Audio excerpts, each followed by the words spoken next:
For 3 decades, on World Press Freedom Day, the international community has celebrated the work of journalists and media workers.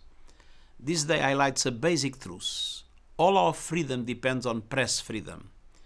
Freedom of the press is the foundation of democracy and justice.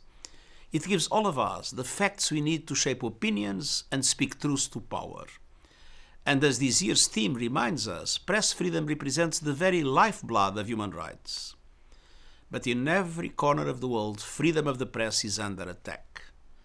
Truth is threatened by disinformation and hate speech seeking to blur the lines between fact and fiction, between science and conspiracy. The increased concentration of the media industry into the hands of a few, the financial collapse of scores of independent news organizations, and an increase of national laws and regulations that stifle journalists are further expanding censorship and threatening freedom of expression. Meanwhile, journalists and media workers are directly targeted on and offline as they carry out their vital work.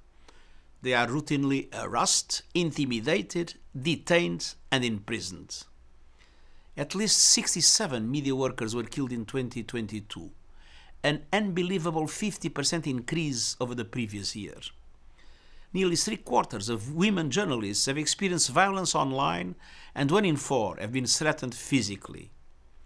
10 years ago, the United Nations established a plan of action on the safety of journalists to protect media workers and end the impunity for crimes committed against them. On this and every World Press Freedom Day, the world must speak with one voice. Stop the threats and attacks. Stop detaining and imprisoning journalists for doing their jobs. Stop the lies and disinformation. Stop targeting truth and truth tellers. As journalists stand up for truth, the world stands up with them.